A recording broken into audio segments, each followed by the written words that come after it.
Assalamualaikum warahmatullahi wabarakatuh. Pada hari kiamat kelak, semua umat manusia akan dikumpulkan di suatu tempat yang disebut dengan mahsyar. Mahsyar artinya adalah tempat berkumpul. Ketika itu Allah menjadikan matahari berada tepat di atas ubun-ubun umat manusia, yang dengan panas matahari tersebut menjadikan manusia kepanasan sampai berlumur dan bermandikan keringat.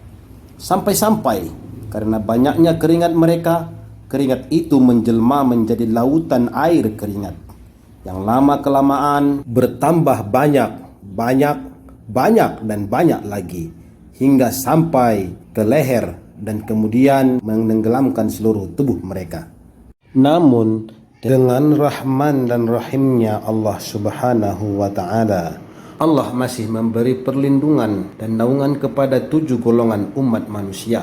Golongan yang pertama adalah pemimpin yang adil. Pemimpin adalah termasuk presiden atau kepala negara, gubernur, bupati, camat, kepala desa, bahkan kepala keluarga, yaitu suami.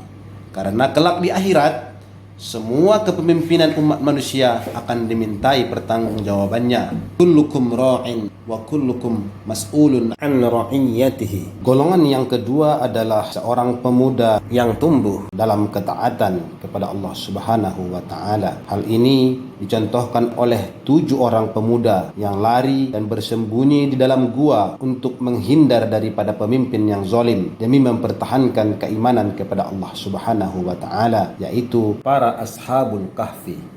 Golongan yang ketiga adalah seorang pemuda yang hatinya selalu terpaut kepada masjid. Jika dia tidak pergi ke masjid untuk melaksanakan sholat berjamaah, maka hatinya terasa gelisah. Golongan yang keempat adalah 2 orang yang saling mencintai karena Allah Subhanahu wa taala. Mereka bertemu karena Allah dan juga berpisah karena Allah Subhanahu wa taala. Golongan yang kelima adalah seorang pemuda yang menolak ajakan untuk berzina oleh seorang wanita yang memiliki kedudukan yang tinggi, dan dia berkata, "Aku takut kepada Allah Subhanahu wa taala." Hal ini dicontohkan oleh Nabi Yusuf alaihissalam yang lebih memilih untuk dipenjara daripada melakukan perzinahan. Golongan yang keenam adalah seorang yang bersedekah dengan sembunyi-sembunyi, sehingga ketika dia bersedekah tidak ada orang lain yang mengetahui. Jika diibaratkan ketika tangan kanan bersedekah, tangan kiri tidak mengetahuinya. Golongan yang terakhir adalah seseorang yang berzikir kepada Allah Subhanahu wa taala dalam kesunyian, dan dia meneteskan air mata, sebagaimana ciri orang yang beriman. Jika disebutkan nama Allah, maka bergetarlah hatinya. Semoga kelak kita termasuk dalam naungan Allah Subhanahu wa taala pada hari di mana tidak ada naungan kecuali naungan Allah Subhanahu wa taala. Amin amin ya rabbal alamin.